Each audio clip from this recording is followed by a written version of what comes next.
The blood-red sunset painted the horizon as Rachel Galloway watched the last of the townsfolk exit the church, their whispers following her like a cold wind. It was the third Sunday since her return to Steins Pass, New Mexico territory, and the third Sunday she'd endured their judgment. The year was 1885, and while the West was supposedly wild and free, the small mining community nestled near the Arizona border had brought its moral codes and judgments with it from the East. Rachel tugged at her worn leather gloves, pulling them tighter as if they could shield her from the townspeople's stares. At 26, she was neither young bride nor aging spinster, but something far worse in their eyes, a widow who had dared to love again and lost twice. "Did you hear she's back at her father's old place?" Mrs. Thornton's voice carried across the churchyard. "After 2 husbands in the ground, some might call that a curse. Or worse," replied Mrs. Henderson with a knowing glance. "Some say she drove Thomas to drink and John to that mining accident." Rachel kept her chin high as she walked past them, though each word stung like a slap. Her first husband, Thomas, had indeed turned to whiskey after their child was stillborn 3 years ago, eventually riding his horse off a cliff in a drunken stupor. Her second husband, John, had died just 8 months after their wedding when a tunnel collapsed in the Silver Creek mine. 2 loves, 2 losses, and a town that had decided she was to blame for both. Miss Rachel. The deep voice startled her, and she turned to find Zachariah Finch leaning against the hitching post, his worn Stetson tipped low over his eyes. At 32, Zach was the foreman of the Broken Spur Ranch just outside of town. He'd arrived in Steins Pass 2 months ago, after Rachel had already gone to live with her sister in Santa Fe, but stories about him had reached even there. "Mr. Finch," she acknowledged with a slight nod, clutching her Bible tighter to her chest. "Seems to me those ladies could use a reminder about Christian charity," he said, nodding toward the gossips who had now turned their attention to them. "I'm quite used to it," Rachel replied, her voice steady despite the pain their words caused. "People need someone to blame when tragedy strikes." "I'm simply convenient." Zach pushed himself away from the post, his tall frame unfolding to its full height. The late afternoon sun caught in his dark hair, highlighting strands of copper among the brown. "May I walk you home? It seems your reputation can hardly suffer more from my company." A small smile tugged at Rachel's lips despite herself. "Are you suggesting your reputation is as tarnished as mine, Mr. Finch? Let's just say I understand what it's like to have people make up their minds about you without knowing the whole story." His eyes, a striking blue that reminded her of summer skies, met hers without flinching. Rachel hesitated, aware of the watching eyes. Then she nodded. "I would appreciate the company, though I warn you association with me has proven dangerous for men in this town." As they walked away from the church, Rachel could feel the stairs boring into her back. Her father's homestead was on the edge of town, a modest house with a small barn and corral that she'd returned to after John's death. The walk would take 15 minutes, 15 minutes of speculation for the good people of Steins Pass to enjoy. "I heard you've reopened your father's tack shop," Zach said as they walked down the dusty main street. Rachel nodded. "It's what I know. Father taught me leatherwork before he passed, and I've always had a knack for it." Her fingers, hidden in the worn leather gloves, flexed involuntarily. "It's honest work, and I need the income. The men at the ranch speak highly of your craftsmanship. Said your father made the best saddles in the territory, and you've got his touch." She looked up at him, surprised. "They said that. Folks talk about more than just scandal, Mrs. Galloway." His lips quirked into a half-smile. "Though I admit, scandal makes for livelier conversation over beans and coffee." As they reached the edge of town, The houses grew farther apart, and the gossip-laden air seemed to lighten. Rachel found herself relaxing slightly in Zach's company. "How are you finding Steins Pass, Mr. Finch?" "It must be quite different from wherever you came from." "I've been in worse places," he replied. "Worked ranches all over Colorado, Wyoming, Texas. The land here has its own kind of beauty, harsh but honest." He glanced at the distant mountains, their peaks turning purple in the fading light. "And the people are? Well, people are the same most everywhere, quick to judge, slow to forgive." There was something in his tone that made Rachel curious. "You speak from experience." "Don't we all?" He adjusted his hat, shielding his eyes from the setting sun. "But that's a story for another time." They walked in comfortable silence until they reached Rachel's gate. The small house stood alone against the darkening sky, smoke still rising from the chimney where she'd left a fire burning that morning. "Thank you for the escort, Mr. Finch." He nodded but made no move to leave. Instead, his eyes moved to her hands. "Those gloves have seen better days." Rachel instinctively tucked her hands behind her skirt. "They were my father's. I've mended them more times than I can count, but they're familiar," he finished for her. "Sometimes we hold onto things not because they're still useful, but because they remind us of who we were." The unexpected insight surprised her.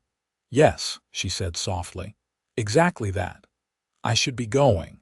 He tipped his hat. "But I'll be needing a new pair of riding gloves soon. Perhaps I'll stop by your shop this week." "I'd be happy to help you, Mr. Finch." As he turned to leave, Rachel impulsively called after him. "Why did you walk me home today? You must know what they'll say about you now." Zach paused, looking back over his shoulder. "Miss Rachel, I learned long ago not to let other people's opinions dictate my actions." He smiled then, a genuine smile that transformed his weathered face. "Besides, any man who judges you without knowing you isn't worth knowing himself." With that, he walked away, his tall figure silhouetted against the sunset. Rachel watched him go, a strange flutter in her chest that she hadn't felt in a very long time. A flutter she'd sworn never to feel again, because loving twice had cost her everything. And she couldn't afford to love a third time. The following morning, Rachel rose before dawn to prepare for the day ahead. Her small tack shop occupied what had once been her father's workshop, attached to the house by a covered walkway. Inside, the familiar smells of leather, oil, and polish greeted her like old friends.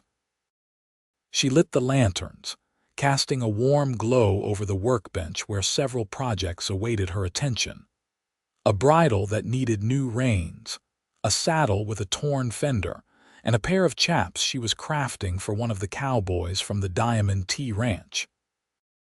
Her hands, now free from the confining gloves, moved deftly among her tools' awls, needles, cutting knives, and punches all arranged in precise order. Work had always been her salvation. When Thomas died, she'd thrown herself into leatherwork, completing orders her father had left unfinished after his passing. When John died, she'd fled to her sister's home, but even there she'd found a local saddler willing to let her help in his shop. Her hands needed to be busy. It was the only way to quiet her mind. The bell above the door jingled shortly after 8 o'clock. Rachel looked up, expecting to see Elijah Peterson, who'd mentioned needing a new cinch for his pack mule. Instead, Sheriff Wade Daniels stood in the doorway, his thumbs hooked in his belt, his expression unreadable beneath his mustache. "Morning, Rachel," he said, removing his hat. At 40, the sheriff had a weathered face and gray-streaked dark hair. He'd been kind to her after both her husbands' deaths, one of the few people in town who hadn't openly judged her. "Sheriff," she acknowledged with a nod. "What can I do for you today? Just checking in. Saw you walking with Finch yesterday after church." He stepped further into the shop, examining a saddle displayed on a wooden stand. "Thought I should mention. Folks are talking." Rachel set down her stitching awl with deliberate care. "Folks are always talking, Sheriff. It's what they do best in Steins Pass. This is different." His voice lowered. "Finch isn't. Well, let's just say there are rumors about his past." "There are rumors about my past too," she replied evenly. "Most of them untrue," the sheriff sighed. "Rachel, I've known you since you were knee-high to a grasshopper. Your father was a good man, and you're a good woman who's had more than her share of bad luck. I'd hate to see you invite more trouble by walking home from church with a man who showed me a basic kindness." Her voice had an edge to it now. "What exactly are these rumors about Mr. Finch?" Sheriff Daniels ran a hand over his mustache. "Nothing concrete. Just whispers that he left Wyoming in a hurry, that there might have been a man killed. And that name Finch, some say it's not his real name." Rachel picked up her awl again, jabbing it perhaps too forcefully through the leather she was working. "Whispers and rumors, the currency of small towns. Just be careful," he said, placing his hat back on his head. "That's all I'm saying." After he left, Rachel tried to focus on her work, but found her thoughts drifting to Zachariah Finch. Was he running from something? She'd seen nothing in his manner that suggested violence or deceit. But then, she'd been wrong about men before. Thomas had seemed so steady, so dependable when they'd married. No one could have predicted how the loss of their child would break him, how the grief would turn him toward the bottle instead of toward her. And John, quiet, serious John, had courted her with poetry and promises of a new beginning, only to leave her a widow twice over before their first anniversary. The door opened again, the bell's cheerful jingle at odds with her somber thoughts. This time, it was Mrs. Henderson from the church, accompanied by her daughter, Abigail. "We need a new halter for Abigail's pony," Mrs. Henderson announced, barely meeting Rachel's eyes. "Mr. Henderson said to come to you, though I told him Frederickson's general store carries tack now." "I'm happy to help," Rachel replied, deliberately cordial. "What kind of halter were you thinking of?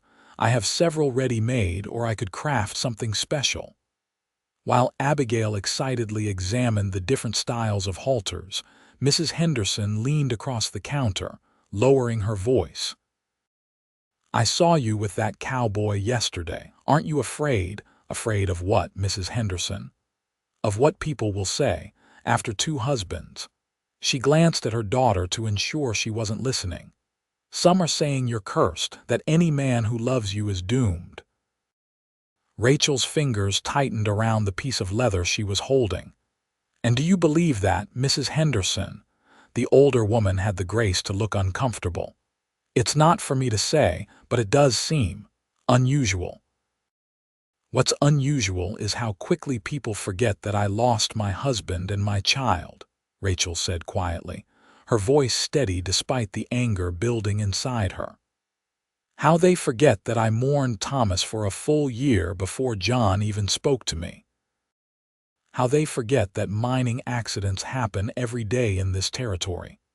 Mrs. Henderson drew back, her lips pursed. "Well, I never meant to upset you. We'll take the braided halter, please." After they left, Rachel closed the shop early, retreating to her house, where she could let her composure slip without witnesses.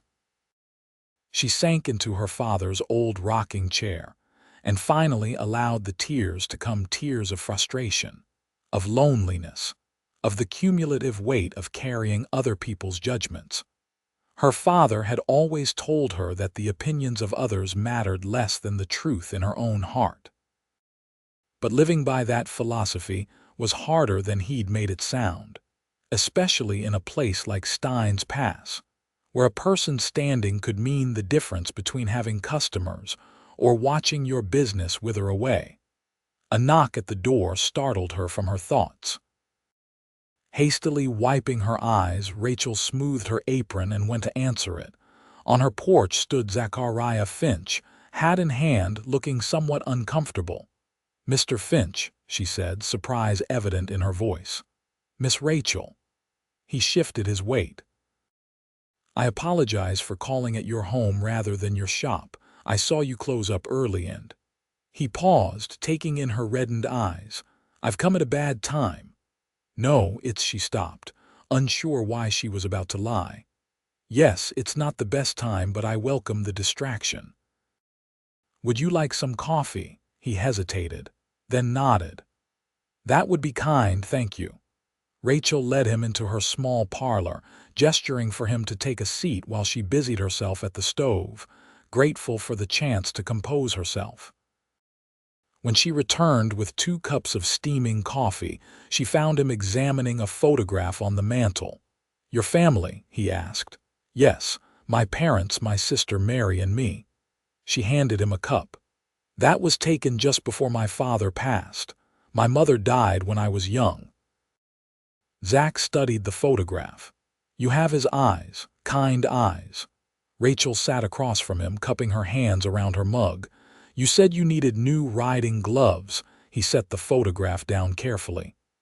"Actually, that was just an excuse. I came because—" He paused, seemingly searching for the right words. "Because I heard what the sheriff was saying about me, and I thought you deserved to hear the truth from me directly." Rachel's breath caught. "I see." "There was an incident in Wyoming," he said, his blue eyes meeting hers steadily. "A man was killed. I didn't kill him, but I was there, and some believe I was responsible." "What happened?" Zach set his coffee down untouched. "I was working as a trail boss for a cattle drive.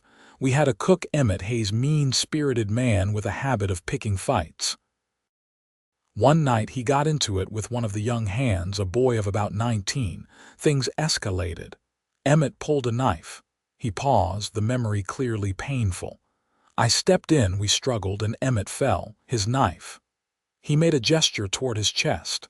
"He landed on his own blade." Rachel watched his face, looking for signs of deception, but seeing only a raw honesty that made her heart ache. "And people blamed you." The ranch owner's son was sweet on Emmett's sister.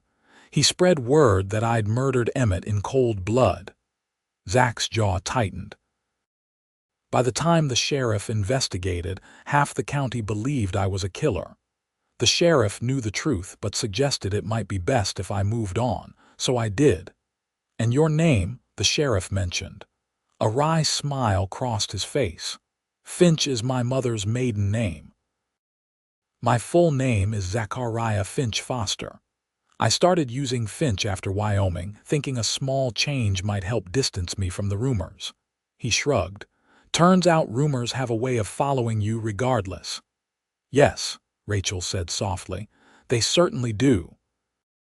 They sat in silence for a moment, the ticking of the mantel clock the only sound. Finally, Rachel spoke again. "Thank you for telling me this. You didn't have to. I believe in being honest, Miss Rachel, especially with people He hesitated. "People I respect." Their eyes met, and something unspoken passed between them. Then Rachel remembered herself and stood up. "I should get back to work. I have orders to complete." Zach rose as well, reaching for his hat. "Of course. I've taken up enough of your time." He moved toward the door, then paused. "I meant what I said yesterday. People's opinions shouldn't dictate your actions. Or mine." After he left, Rachel returned to her workshop but found it difficult to concentrate. Zach's story echoed in her mind, along with the earnest look in his eyes as he told it. She recognized in him a kindred spirit, someone else who'd been judged unfairly, who carried a burden of others' misconceptions. But she also recognized the danger. The flutter in her chest when he looked at her, the warmth she felt in his presence, these were feelings she'd promised herself she would never indulge again. 2 loves had left her heart in tatters. A third might shatter it completely. And yet, as she worked late into the evening, her fingers crafting a pair of riding gloves that she told herself were not specifically for Zachariah Finch, Rachel couldn't help but wonder if some risks might be worth taking after all. The following week brought a steady stream of customers to Rachel's shop. Word had spread about a new pair of chaps she'd made for the Diamond T Ranch hand, adorned with intricate tooling of wild roses and sage, and several cowboys had come by to place orders of their own. It was the kind of business she needed, yet each time the bell jingled, she found herself hoping it might be Zach. It was Friday afternoon when Mabel Turner, the postmistress and one of the town's most notorious gossips, bustled into the shop clutching a newspaper. "Have you seen this, Rachel?" she asked without preamble, slapping the paper down on the counter. Just arrived on today's stage. Rachel wiped her hands on her apron and looked down at the Wyoming Territorial Tribune. There, on the third page, was a small article with the headline, "Wyoming Rancher's Son Confesses to False Accusation." Her heart racing, Rachel quickly scanned the article. According to the report, Bradley Wilson, son of prominent rancher Harlan Wilson, had confessed to fabricating evidence that had implicated a trail boss in the death of Emmett Hayes. The trail boss, unnamed in the article, had left the territory before his name could be cleared. "Isn't that the most interesting thing?" Mabel said, watching Rachel's face closely. "And here's the peculiar part. Sheriff Daniels received a letter just yesterday from the sheriff in Cheyenne, asking if a Zachariah Foster might be in our area. Seems they want to clear his name officially." Rachel carefully kept her expression neutral. "That is interesting, Miss Turner. Is there something specific you'd like me to make for you today?" Mabel looked disappointed at Rachel's lack of reaction. No. Just thought you'd want to know, seeing as you and that new foreman at Broken Spur seem friendly." She emphasized the last word meaningfully. "Mr. Finch has been a perfect gentleman," Rachel replied evenly. "Now, if you'll excuse me, I have orders to complete." After Mabel left, Rachel read the article again carefully. The details matched exactly what Zach had told her, confirmation that he'd been honest with her. She felt a surge of vindication on his behalf, followed by concern. If Zachariah Finch Foster's name was cleared, would he leave Steins Pass? Return to Wyoming, where he'd established a life before the incident? The thought troubled her more than it should have. That evening, as Rachel was closing up shop, she heard the sound of hoofbeats approaching. Looking out the window, she saw Zach dismounting from a handsome bay gelding. Her heart skipped a beat as she quickly removed her work apron and smoothed her hair. The bell jangled as he entered, bringing with him the scent of leather, horses, and the open range. He removed his hat, revealing hair tousled by the wind and riding. "Miss Rachel," he greeted her, a smile warming his features. "I hope I'm not too late." "Not at all," she replied, aware of how breathless she sounded. "I was just closing up. I would have come sooner, but we've been moving cattle to the north pasture." He hesitated, then added, "I hear there's news from Wyoming." Rachel nodded. "Miss Turner brought the newspaper by earlier. Your name has been cleared." "Not officially," he said, "but the sheriff showed me the letter from Cheyenne. They want me to come back and give a statement so they can close the case properly." His eyes held hers. "I'll be leaving next week." "Oh." Rachel turned away, busying herself with arranging tools that were already perfectly aligned. That's good news, then. You'll be able to resume your life there." "That depends." She looked up. "On what?" "On whether there's a reason for me to come back here afterward." The air between them seemed to crackle with unspoken words. Rachel's hands trembled slightly as she sat down and all. "Mr. Finch, Zach," he corrected gently. "After everything, I think we can dispense with formalities, don't you?" "Zach," she conceded, his name feeling intimate on her lips. "I don't know what you're asking me." He moved closer, close enough that she could see the fine lines around his eyes, the small scar on his chin. "I think you do." "I can't," she whispered, the words catching in her throat. "I've loved twice and lost twice. People here, they say I'm cursed, that any man who loves me is doomed." "And do you believe that?" Rachel closed her eyes briefly. "No, but it doesn't stop it from hurting when they say it. Rachel." His voice was gentle but firm. "Look at me." She did, finding his blue eyes fixed on her with an intensity that made her breath catch.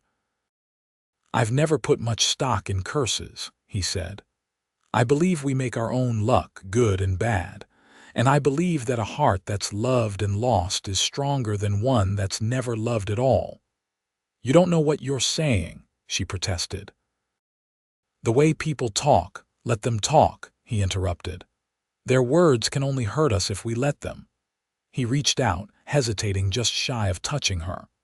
"I've watched you these past weeks. The way you hold your head high walking past those who whisper about you, the care you put into your work, the kindness you show to everyone, even those who have been cruel to you." His words touched something deep inside her, a place she'd thought permanently scarred over.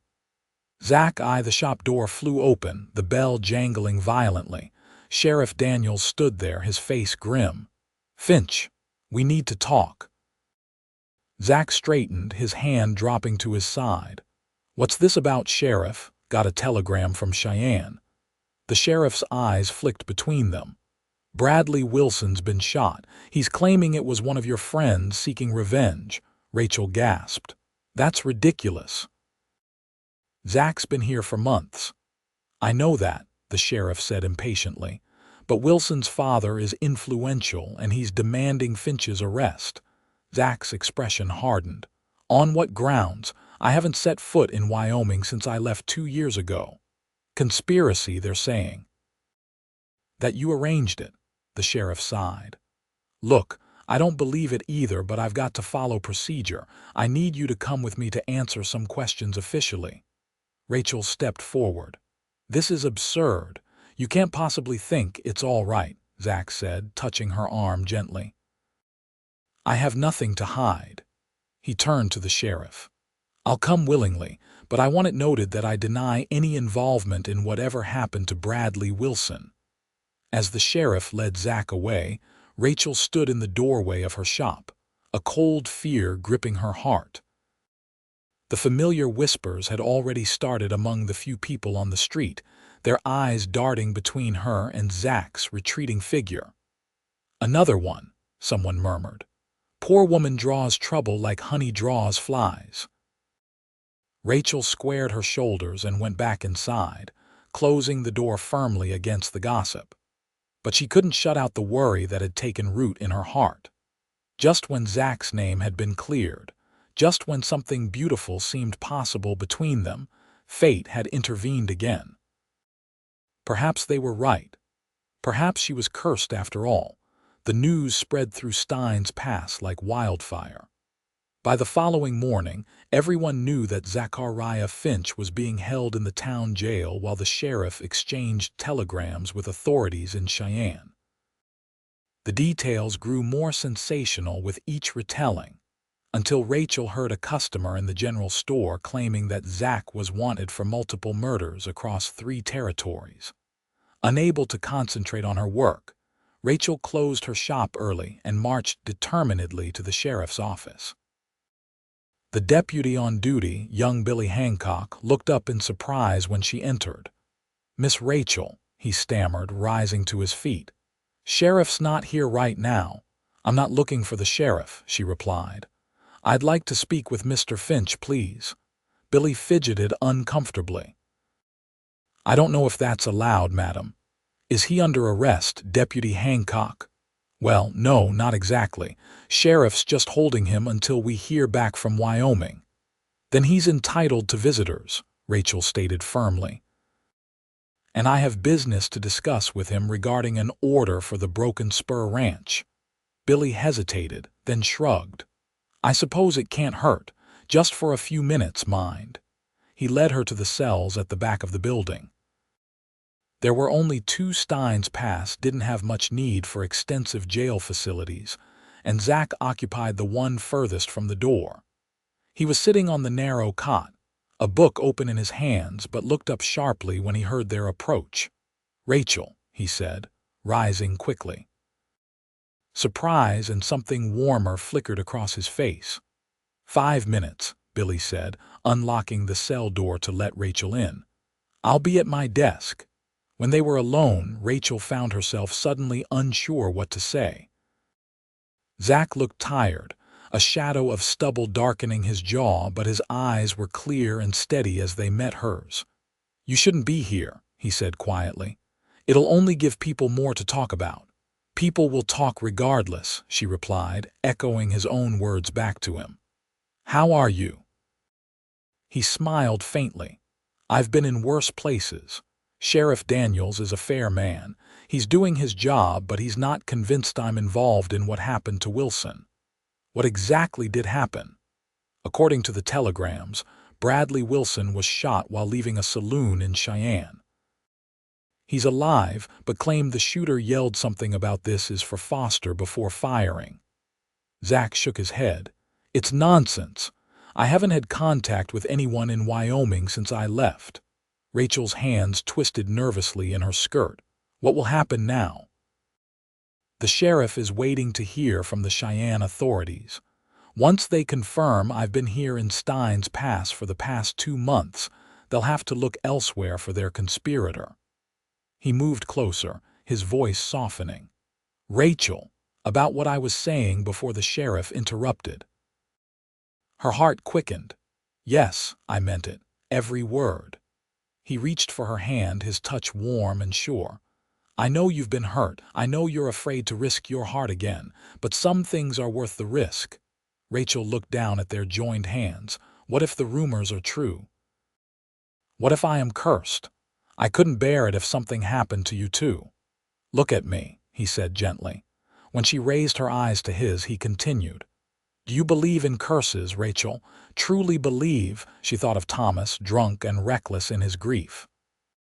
Of John, gone too soon in an accident that had claimed 2 other men as well. Neither death had truly been about her.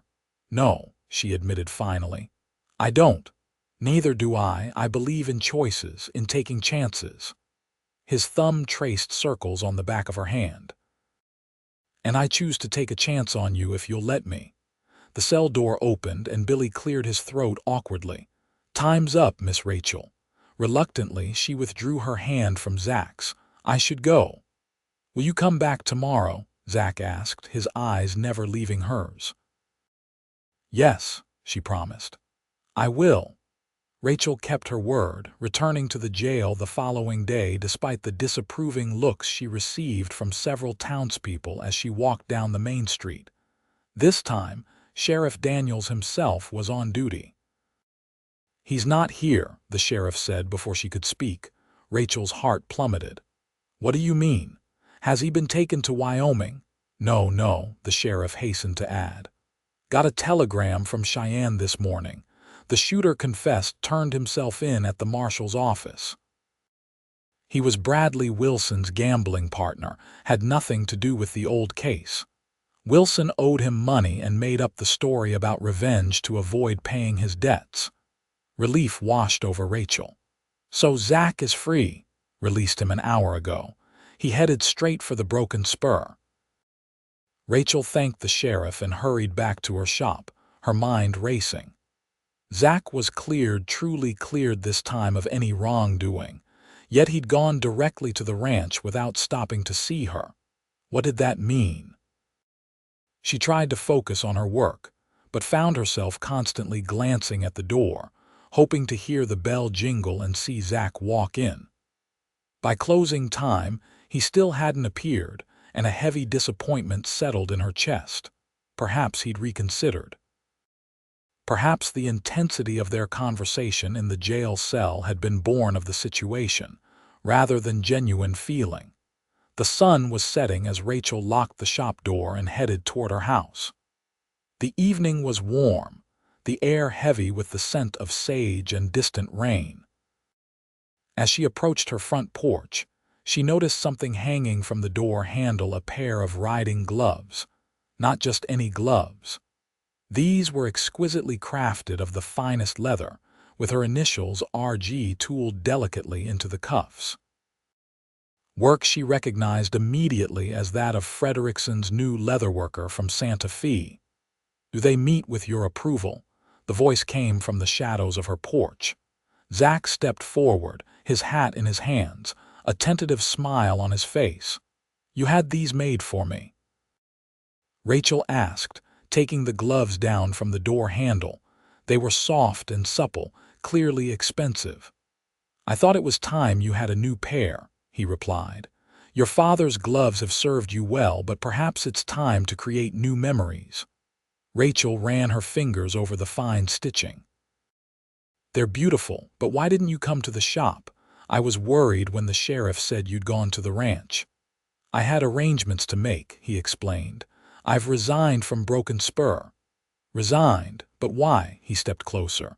"Because I'm leaving for Cheyenne tomorrow. I need to give my statement officially, clear my name once and for all." "Oh," Rachel tried to hide her disappointment. "Of course, you'll want a fresh start there." "No, Rachel, I want to close that chapter of my life completely, and then I want to come back here." Hope flared in her chest. "Here, to Steins Pass, to you," he said simply. "If you'll have me." The gloves slipped from Rachel's fingers as Zach closed the distance between them, his hands gently cupping her face. "I know it's fast. I know people will talk, but I've never been more certain of anything in my life." "Zach," she whispered, her heart pounding. "I'm afraid." "So am I," he admitted. "But not of loving you, never of that." And then he was kissing her, his lips warm and gentle against hers, his hands sliding into her hair. Rachel found herself responding with a hunger that surprised her, her arms winding around his neck, drawing him closer. When they finally broke apart, both breathless, he rested his forehead against hers. "I'll be gone 3 weeks at most. And then, if you'll still have me, I'd like to court you properly, Rachel Galloway." "And what if the town never accepts us?" she asked. "What if they never stop whispering about the widow who lost 2 husbands and dared to love a 3rd time?" Zach bent down and picked up the fallen gloves, pressing them into her hands. "Then we'll give them something new to whisper about. We'll show them that love isn't a curse, but the greatest blessing of all." As the stage pulled away from Steins Pass the next morning, Rachel stood in front of her shop, the new gloves on her hands as she waved goodbye. 3 weeks suddenly seemed like an eternity. But for the first time in years, she had something precious to hold on to: hope. The days crawled by with excruciating slowness. Rachel threw herself into her work, completing orders with a focused precision that even her most critical customers had to admire. In the evenings, she sat on her porch, watching the sunset paint the desert in golds and crimsons, wondering if Zach was seeing the same sky wherever he was on his journey to Wyoming. 1 week after his departure, a letter arrived. Rachel's hands trembled as she broke the seal, drinking in Zach's strong, slightly uneven handwriting. "My dearest Rachel, I write this from a way station in northern Arizona, where the stage has stopped for the night. The journey is long and the roads rough, but my thoughts of you make every discomfort bearable. I realized after leaving that I never told you properly what is in my heart. Perhaps it was cowardice, or perhaps I feared rushing you after all you've endured. But I cannot wait until my return to say it. I love you, Rachel Galloway. I think I began falling in love with you that first Sunday, watching you walk with your head held high past those who whispered behind your back. Your strength, your grace in the face of cruelty, these are rare qualities in this harsh world. By the time you read this, I will be nearing Cheyenne. I promise to conclude my business there as swiftly as possible and return to you. Until then, I remain eternally yours, Zachariah." Rachel pressed the letter to her heart, tears blurring her vision. She had not expected this, not just his declaration of love, but the overwhelming tide of emotion it unleashed within her. She had been so certain that her heart was permanently scarred, incapable of fully loving again. Yet here it was, beating strong and sure, filled with a love that terrified and exhilarated her in equal measure. That night, she sat at her small writing desk and penned her reply, pouring out the feelings she'd been trying so hard to deny. The letter would likely not reach him before he left Cheyenne, but it would be waiting when he returned to Steins Pass, proof that she had chosen to embrace the risk of loving again. 2 weeks after Zach's departure, Rachel was working in her shop when Sheriff Daniels appeared at her door, his expression grave. Her heart froze in her chest. "What is it?" she asked, already fearing the answer. "Is it Zach? Has something happened?" The sheriff removed his hat. There was an incident on the stage route near the Colorado border. Robbery attempt gone wrong. Rachel gripped the edge of her workbench, her knuckles turning white. "Tell me," she whispered. "Zach was shot defending the other passengers." The sheriff's voice was gentle. "He's alive, Rachel. But it's serious. They've taken him to a doctor in Durango." The world seemed to tilt around her. It was happening again, just as everyone had predicted. The curse was real after all. "I have to go to him," she said, already moving toward the door. "Rachel, it's nearly 4 days' journey. I don't care," she interrupted fiercely. "I'm going." Within an hour, Rachel had packed a small bag, closed her shop with a hastily written notice, and arranged passage on the southbound stage that would connect with the eastbound route to Durango. The journey was grueling, long hours in the swaying coach, brief stops at dusty way stations, nights spent in crude accommodations where she barely slept. All the while, her mind tormented her with images of Zach lying wounded, perhaps dying, in some frontier doctor's office. Had he called for her in his pain? Did he blame her for his misfortune? By the time the stage pulled into Durango, Rachel was exhausted, her nerves frayed to breaking point. The driver, who had heard her story, kindly directed her to Dr. Holloway's clinic on the edge of town. The doctor's assistant, a young woman with kind eyes, led Rachel to a small room at the back of the clinic. "He's been asking for you," she said softly. "The fever broke yesterday, which is a good sign." Rachel paused at the doorway, steeling herself for what she might find. Then, taking a deep breath, she stepped into the room. Zach lay on a narrow bed, his face pale against the white pillow. His chest was heavily bandaged, and an ugly bruise marked his left temple. But his eyes were open, clear and alert, and when he saw her, his face transformed with a smile that made her heart soar. "Rachel," he breathed, reaching out a hand to her. "You came." She rushed to his bedside, taking his hand in both of hers. "Of course I came. How could I not?" His fingers tightened around hers. "They told me it would be at least a week before word reached you. How did you get here so quickly?" "Sheriff Daniels told me what happened." Rachel's voice caught. "I left immediately. Oh, Zach, I was so afraid." "Hush," he said gently, tugging her closer. "I'm going to be fine. The bullet missed anything vital, just cost me some blood and a couple of ribs." Rachel's eyes filled with tears.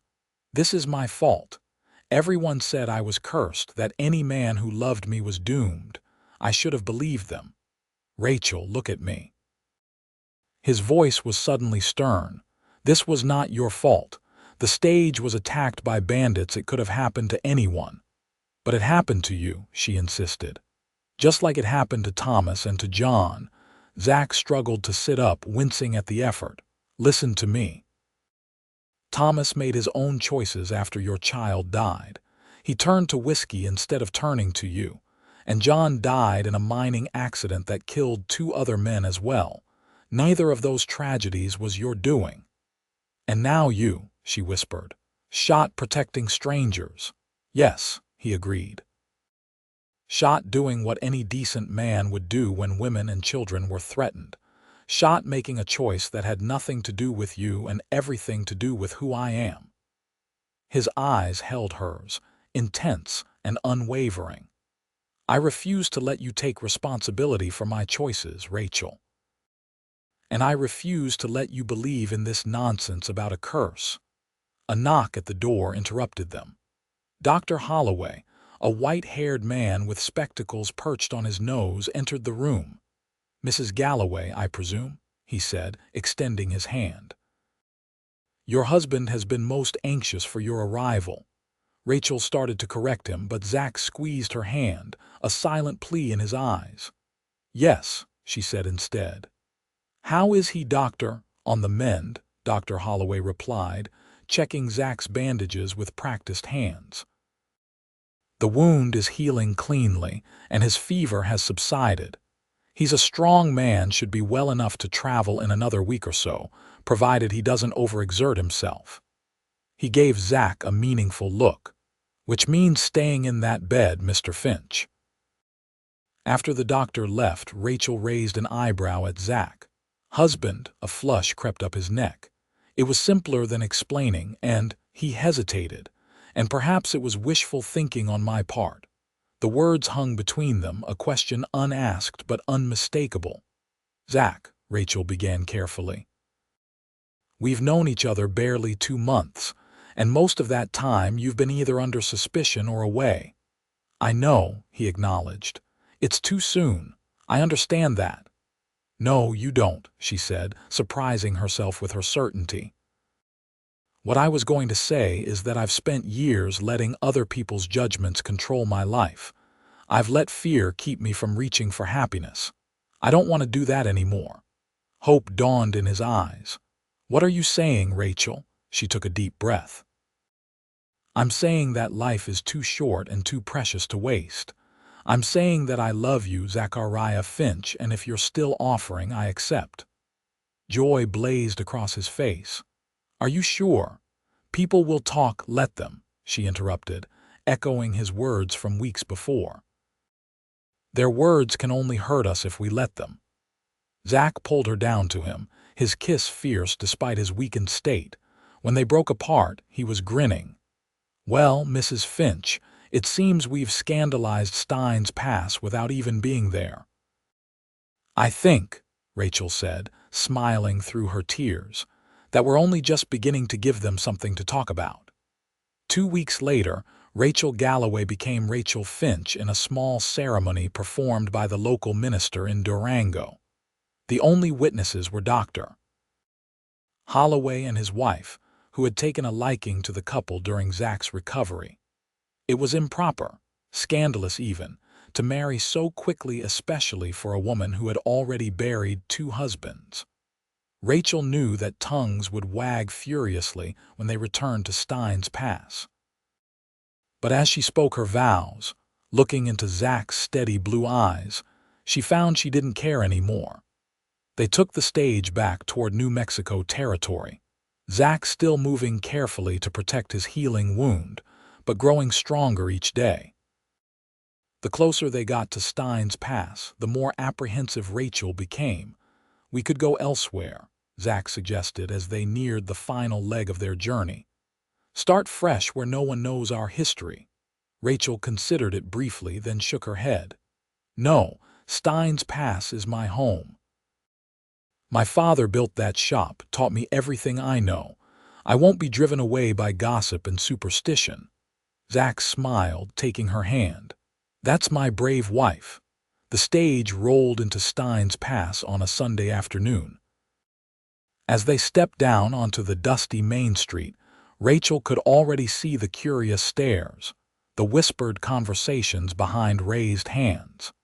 Sheriff Daniels was the first to approach them, his weathered face breaking into a genuine smile.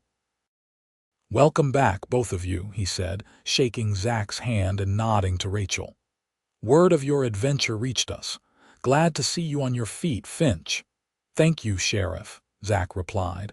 "It's good to be back." As they walked toward Rachel's house, their house now Mrs. Henderson and her daughter crossed the street to intercept them. Rachel tensed, prepared for the woman's judgment, but was surprised when Mrs. Henderson extended a hesitant hand. "Mrs. Finch," she said, the new name awkward on her lips. "We heard about the stage robbery and about your marriage." She glanced at Zach, then back to Rachel. "I wanted to say, that is, I hope you'll be very happy." Taken aback, Rachel accepted the offered hand. "Thank you, Mrs. Henderson." And the older woman continued, her voice lowering, "I wanted to apologize for the things I said before, about being cursed. It was unkind and unchristian of me." Rachel swallowed past the lump in her throat. "Thank you," she said again, meaning it deeply. As they continued toward home, more townspeople greeted them, some genuinely warm, others merely curious, a few still openly disapproving. But it was a start. "See," Zach murmured, his arm supportive around her waist. "Not everyone believes in curses." When they reached the house, Zach insisted on carrying her over the threshold despite his still healing wound. Inside, Rachel was surprised to find fresh flowers on the table and a fire laid in the grate. "Mary," she guessed, thinking of her sister in Santa Fe. "She must have arranged this when she got my letter." Zach set her down gently, his hands lingering at her waist. "Home," he said simply. Rachel looked around at the modest house that had seen so much of her life, her childhood, her grief, her solitary struggle to maintain her dignity and independence. Now it would witness a new chapter. "There's something I want to show you," she said, leading him to the bedroom. From the bottom drawer of her bureau she withdrew a pair of worn leather gloves, her father's gloves that she had mended so many times. "I want you to have these." Zach took them carefully. "Rachel, these are precious to you." "Yes," she agreed, "and so are you. My father would have liked you, I think. He valued honesty and hard work above all else." Zach turned the gloves over in his hands, his expression thoughtful. "I'm honored," he said finally. "But are you sure? These are your connection to him." "I don't need gloves to remember my father," Rachel replied. "And besides, I have these now." She held up her hands, showing the fine riding gloves he had given her. "It's time for new memories, remember?" He pulled her close, his kiss tender and full of promise. "New memories," he agreed. "A lifetime of them." The following morning, Rachel reopened her shop with Zach by her side. They had discussed their future late into the night, how he would help expand the business, perhaps adding saddle making to her current offerings, using the skills he had learned in his travels. Their first customer was Elijah Peterson, who needed a new bridle for his wagon team. As Rachel showed him the options, Zach worked quietly in the background, organizing the tools and materials that had been neglected during their absence. "Heard you two got hitched in Colorado," Elijah said, his weathered face impassive. "We did," Rachel confirmed, bracing herself for judgment. Instead, the old rancher nodded thoughtfully. "Good. 'Bout time this town remembered what matters. Two people finding happiness ain't nobody's business but their own."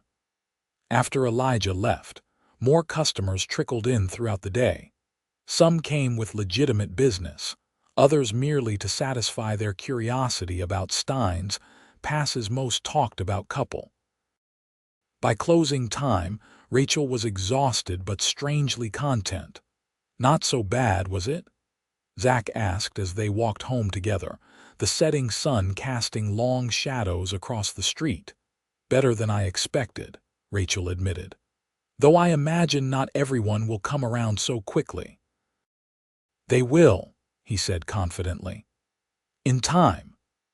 That night, as they lay together in the quiet darkness of their bedroom, Rachel finally allowed herself to believe that happiness was possible, that love could be stronger than fear or superstition or the judgment of others. "Zach," she whispered, her head resting on his chest, careful of his healing wound. "Do you ever wonder why we found each other? After everything we've both been through?" His fingers traced lazy patterns on her bare shoulder. "I don't believe in coincidence, if that's what you're asking. I think perhaps we both needed to walk difficult paths to recognize what truly matters when we found it." Rachel thought of Thomas, of John, of the grief that had nearly broken her. She thought of Zach's ordeal in Wyoming, the false accusations, his flight from a life he had built. All of it had led them here, to this moment, to each other. "I used to think my heart was too damaged to love again," she confessed, "that I had used up all my chances." "The heart doesn't work that way," Zach replied, pressing a kiss to her temple. "It's not like a candle that burns down to nothing. It's more like—" He paused, searching for the right words. "More like leather, I suppose. It can be cut and pierced, but with proper care it becomes stronger at the mended places. More resilient." Rachel smiled in the darkness. "A leatherworker's metaphor. Appropriate, don't you think?" His arms tightened around her. "You and I were both scarred by life, but those scars don't define us. They're just part of our story." In the months that followed, Zach and Rachel's business flourished. His reputation as a saddle maker grew alongside her established name for fine leatherwork. They expanded the workshop, hiring young Billy Hancock's younger brother as an apprentice when the boy showed an aptitude for the craft. The whispers about Rachel's curse gradually faded, replaced by admiration for the thriving business and the obvious devotion between the Finches. Even Mrs. Henderson became something of a friend, often stopping by the shop to chat or bringing baked goods when she knew Rachel was busy with large orders. 1 year after their return to Steins Pass, Rachel made a discovery that both thrilled and terrified her.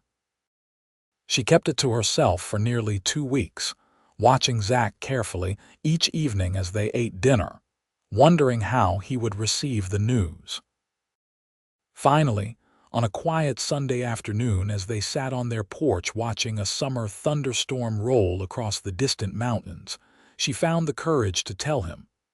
"Zach," she began, her voice trembling slightly, "I need to tell you something." He turned to her, his expression immediately concerned. "What is it? Are you unwell?" Rachel took a deep breath. "I'm with child." For a moment, Zach simply stared at her as if processing her words. Then his face transformed with such joy that it brought tears to her eyes. "A baby," he whispered, reaching for her hands. "Our baby." "You're happy?" she asked, relief flooding through her. "Happy," he laughed, pulling her into his arms. "Rachel, I'm overjoyed, ecstatic. There aren't enough words." He drew back to look at her face. "But you? You're frightened, aren't you?" "Because of before," she nodded, unable to speak past the lump in her throat. Her first pregnancy had ended in such devastation, the loss of their child destroying her marriage to Thomas as surely as it had broken her heart. "Listen to me," Zach said, his hands gentle on her shoulders. "What happened before was a tragedy, but it doesn't dictate what will happen now. We'll take every precaution. I'll bring in the best doctor from Silver City if I have to." "I know," Rachel said. "I know all of that in my head. But my heart—" "Your heart remembers the pain," he finished for her. "Of course it does, and it's right to be cautious." He placed a hand over her still flat stomach. "But this child is a blessing, Rachel, a new beginning, and whatever happens, we will face it together." As her pregnancy progressed, Rachel was surprised by the support that emerged from the community. Women who had once gossiped about her now brought remedies for morning sickness and offered advice about baby care. The local dressmaker, Mrs.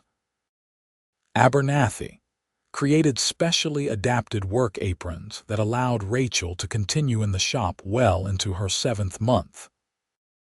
Even the most stubborn holdouts, those who had been certain that Rachel's curse would bring disaster to Zach, found it difficult to maintain their suspicions in the face of the couple's evident happiness and prosperity.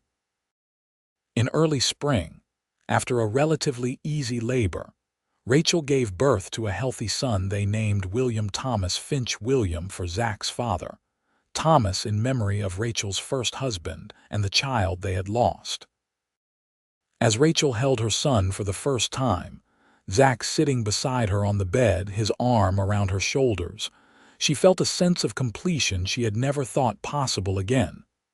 "He's perfect," Zach whispered, gently touching the baby's downy head. "Yes," Rachel agreed, tears of joy sliding down her cheeks. "Perfect." Later, when the midwife had gone and the baby slept peacefully in the cradle Zach had crafted, Rachel found herself thinking of that day nearly 2 years ago when Zachariah Finch had first walked her home from church. "What are you smiling about?" Zach asked, coming to sit beside her. "I was thinking about the day we met, about how afraid I was to let anyone close to me again." He took her hand, his thumb caressing her wedding ring. "And now I understand what my father always told me, that the opinions of others matter less than the truth in your own heart." She looked at their sleeping son, then back to her husband. "My heart knows the truth of you, Zachariah Finch, and I'm so grateful I found the courage to trust it." Zach leaned in to kiss her, his touch as gentle as it had been that first time outside her shop. "As am I, my love, as am I." 5 years passed, bringing prosperity to the Finch family and to Steins Pass itself. The railroad had finally extended a spur line to the town, bringing new businesses and opportunities. Zach and Rachel's leatherworking shop had expanded to include a small factory where they employed 6 workers, producing saddles and tack that were shipped as far as Kansas City and Denver.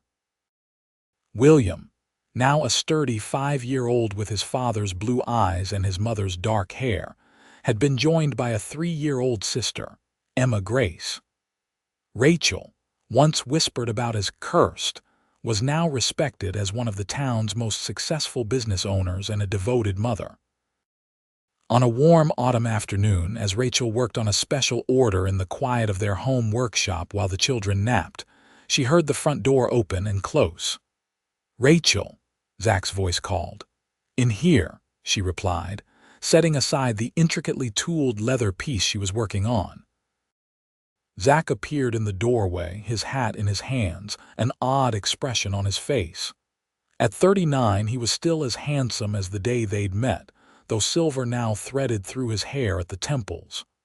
"What is it?" Rachel asked, immediately concerned. "Has something happened?" He came into the room, pulling a letter from his pocket. "This arrived on today's mail stage. It's from Cheyenne." Rachel's heart skipped a beat. Though Wyoming was far in their past, the mention of Cheyenne still brought back memories of their difficult beginning. "What does it say?" she asked. Zach handed her the letter. "It's from the county clerk. Harlan Wilson Bradley's father died last month.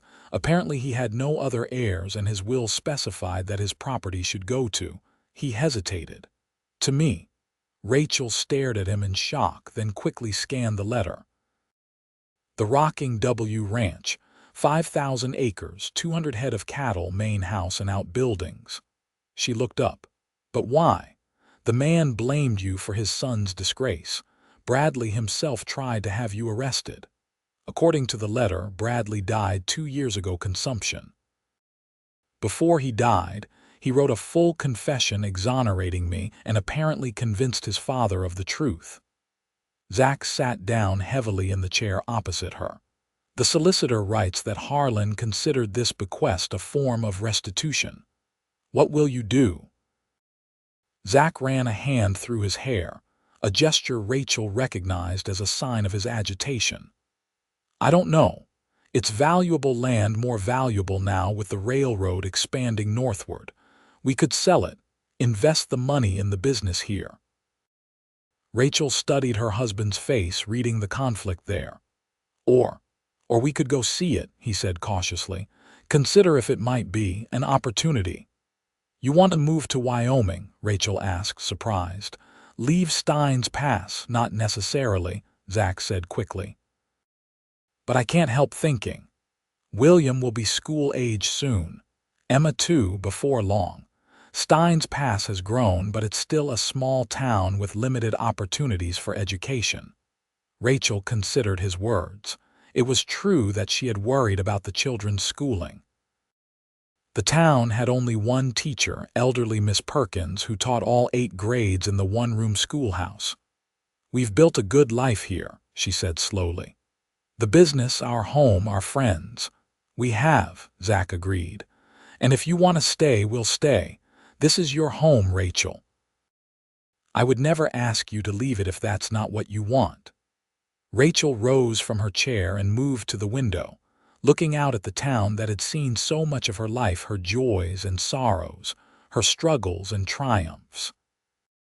5 years ago, she had insisted on returning here, on facing down the gossip and judgment rather than running away. But now, looking at Zach's letter, she realized something important.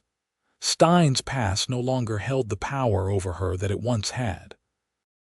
She had conquered its judgment, proved herself stronger than the whispers. Perhaps it was time for a new adventure. "Let's go see it," she said finally, turning back to Zach.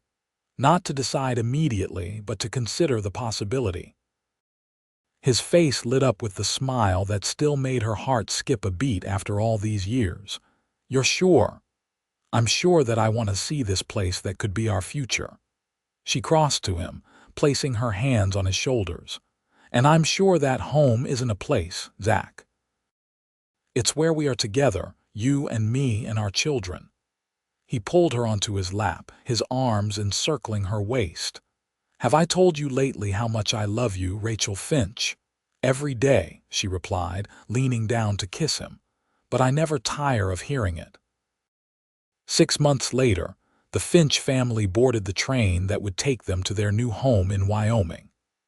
The entire town of Steins Pass had turned out to see them off, a far cry from the cold shoulders and whispers that had greeted Rachel upon her return 7 years earlier.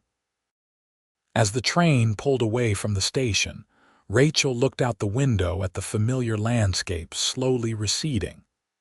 William and Emma were pressed against the glass of the opposite window, excitedly pointing out cows and horses to each other. Zach took her hand, his thumb brushing over the fine leather of her gloves, newer versions of the ones he had given her when they first met. "Having second thoughts?" he asked gently. Rachel shook her head. "No, just remembering the bad times, some," she admitted, "but mostly the good. How we found each other, how we built something beautiful together despite everything." Zach squeezed her hand. "And now we'll build something new." "Yes," Rachel agreed, turning from the window to smile at her husband. "Something new." As the train carried them north toward Wyoming and the rocking W Ranch, Rachel thought about the journey that had brought them to this moment. From a shamed widow to a respected businesswoman and beloved wife and mother. From a falsely accused cowboy to a successful craftsman and now a rancher. Their story had not been an easy one. There had been pain and obstacles, judgment and fear. But through it all, they had chosen to trust in themselves, in each other, and in the resilience of a heart strong enough to love again. "What are you thinking?" Zach asked, breaking into her reverie. Rachel looked at their children, then back to the man who had changed her life by having the courage to take her worn glove and say, "I trust your heart." "I was thinking," she said with a smile that held all the love in her heart, "that sometimes the most beautiful journeys begin when we're brave enough to take a chance on love." Zach leaned in to kiss her, his eyes reflecting the same certainty she felt in her soul. "And that," he whispered against her lips, "is a journey that never truly ends." Outside the train window, the landscape of New Mexico gave way to the plains of Colorado, the first step in their new adventure together. But Rachel knew, as she had known since that day Zach walked her home from church, that the greatest adventure of all was the one they shared in their hearts, a love strong enough to withstand judgment, to overcome fear and to believe in second chances. or, in her case, a third.